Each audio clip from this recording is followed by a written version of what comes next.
So the way this works is you can see the panelists, but we can't see you.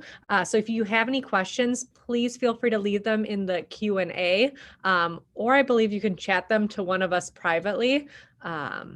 This is my first time doing it, so I'm not sure exactly how it works. We will have emails available in case you guys have further questions and want to email us, but we're going to go ahead and get started.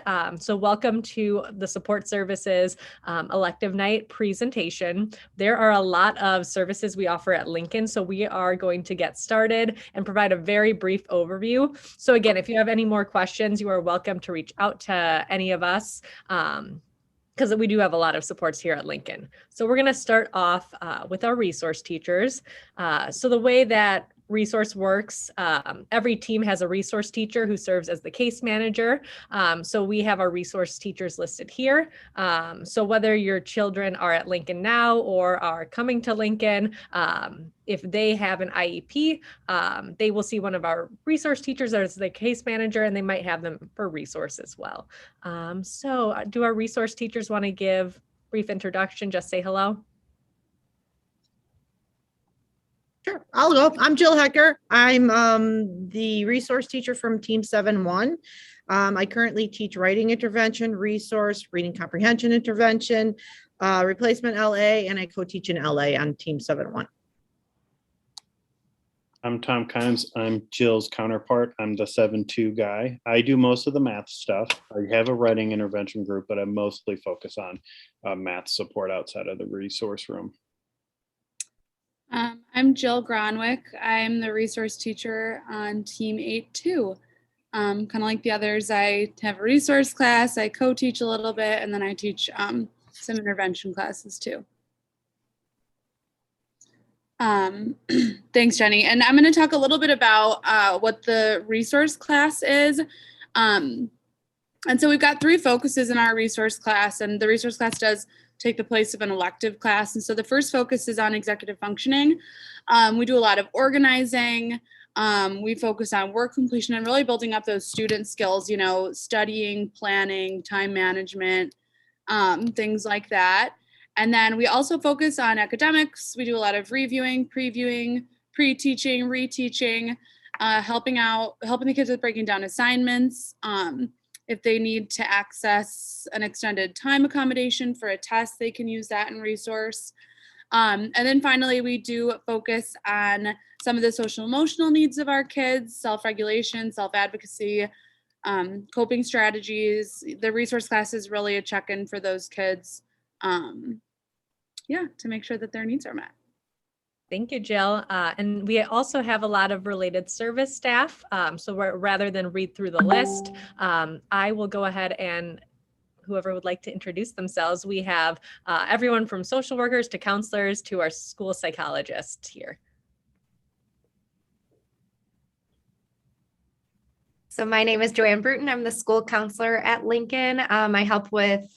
I primarily work with 7th graders this year, but I also do a lot of the scheduling. So if students are having questions about electives that they could go into, they can always come and talk to me.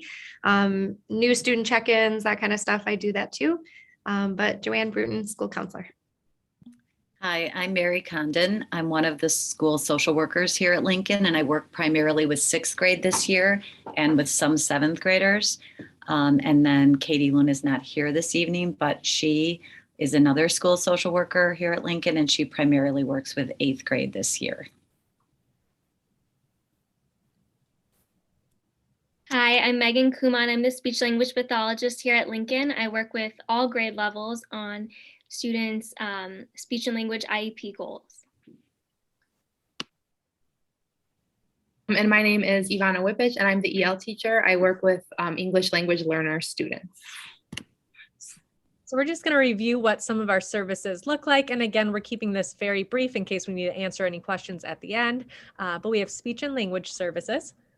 So speech and language services here at Lincoln are student specific, related to the student's IEP goals, and they may be related to receptive and expressive language, speech sound disorders, social communication, or fluency. We also have social work and counseling supports. So yes, so we work, as you see these areas on the screen, we work with kids who have social or emotional challenges that impact them educationally. So these are some of the areas that we work with kids and their teams of teachers with interventions. And so the way that kids come to us is either through the evaluation process or their IEP, or also through teacher referrals, and of course, parents calling to refer also, or even kids self-referring at the middle school level. And then in addition to a lot of our special education staff and related service providers, we also have a lot of general education teachers that provide support. So Mrs. Walters teaches a MAC class, so she's going to go ahead and talk about that. That's right. So we offer MAC. It is the result of an ELF grant that our support services team put together 2 years ago. It's a really unique class. It is co-taught by myself and Mrs. Bruton, Mrs. Condon, and some of the other folks that you heard from earlier this evening. And what we focus on is studying mindfulness techniques and then helping kids develop and refine coping skills to regulate, to work on managing stress and anxiety. We try to encourage attendance and engagement in all of their classes. We want everybody to feel focused. We want everyone to feel like they have agency in communicating with peers, with teachers, and with friends and family. And we talk a lot about healthy problem solving. There's 3 research-based curricula that the team put together for our class, and each of these takes a little bit of a different approach to mindfulness and coping skills. So there's a variety of hands-on activities, there's discussions, there's creative stuff. It's a really interesting and multimodal approach to mindfulness. This is a tier 2 intervention class. And so we try to identify kids whose needs are not currently met by the general SEL curriculum. So they're identified for the class by their core teachers, by somebody on the support services team, and perhaps somebody from outside of Lincoln. So we look at this as a short-term intervention to boost social emotional skills, and we love to celebrate when kids are ready to exit. So that's MAC. We also have our academic support class, or ASC.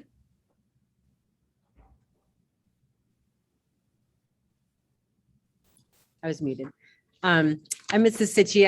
I'll talk about ASC, the academic support class. Ms. Dalton also teaches ASC as well as Mrs. Wandell. This class supports our students very similar in the way that Resource does. We focus on executive functioning. It is a class that meets every day. And daily we have a routine of working on organizational skills and work completion, managing our time, using our assignment notebook to help us manage our time, get started on the tasks that they have ahead of them, looking ahead to see what they have due in the week or upcoming projects. We spend time working on study strategies, test preparation, following directions, how to read a textbook. And then we also have the students monitor themselves just to see how they're maintaining some of these basic student skills. It isn't a class that you get homework on, but it is a class that has just a lot of repetition every day of these routines working on executive functioning student skills. And then I'm sorry, I didn't organize this quite as well as I could have. We have a little bit more information about our EL support. Yes, no problem, Jenny. So my name is Ivana Whippich, and I am the EL teacher. So I work with the English learner population at Lincoln. The support that I provide can either be in the form of push-in services or pull-out. The level of support needed is determined by students' language ability, which is based on the WIDA access test that our EL students take yearly. So when pushing into a core class, I support the students as they work on their classroom activities and assignments. And my main goals are just to support their classroom learning and help ELs advance their skills in listening, speaking, reading, and writing. So the 4 language domains, which is also what I focus on when I provide pull-out support and have the students come to me to join an EL resource class. And my email's right there if you have any questions. And then last but not least, we have interventionists. I'm Jenny Mokarski. I am a tier 3 reading teacher, which just means I provide services for those students who are receiving special education services with an IEP. My name is Julie Benigno. I'm a tier 2 reading interventionist, and I specialize in the LLI program in just words and sometimes writing intervention.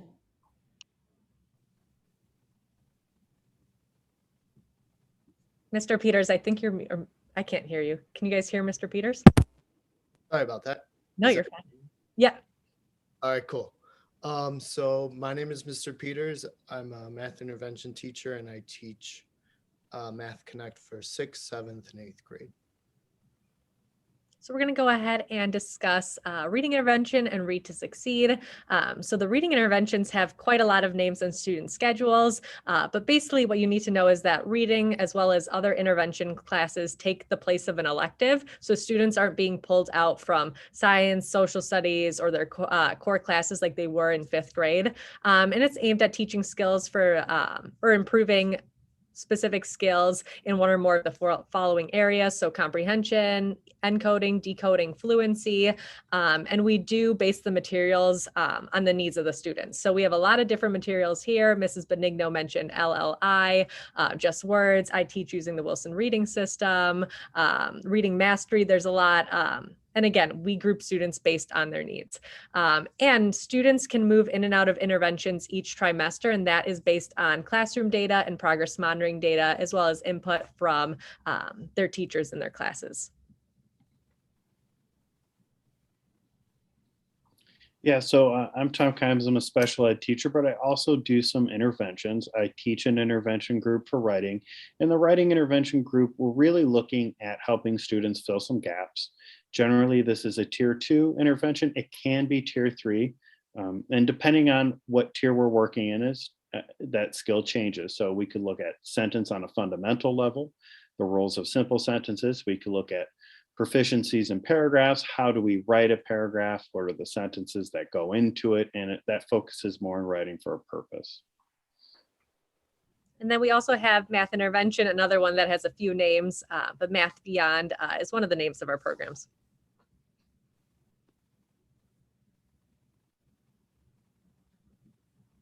Mr. Van, I think you were muted. Sorry about that. My name is Chris Vanna. I teach a Math Beyond class currently for 8th grade, but I've done 6th, 7th, and 8th. And this is just the kind of students who are a few grade levels behind. And so we use a curriculum called VMath, and we really focus on some of those more fundamental skills to help translate to their core math class. But VMath is the curriculum we use, along with extra math that goes on some of the fluency and computation skills. No homework in this class like most of the other interventions, and it's a pass-fail. Then similar to Math Connections, still progress monitor using the STAR math assessment.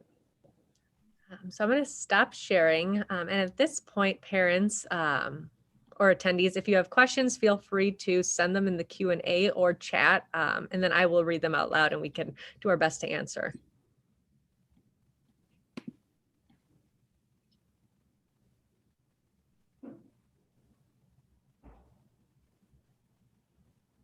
I feel like we need like background music or something. I didn't prepare for this. Sorry, everyone. And then we will be here until 6 o'clock, until our next presentation. So feel free to stay for any questions or to leave for another meeting.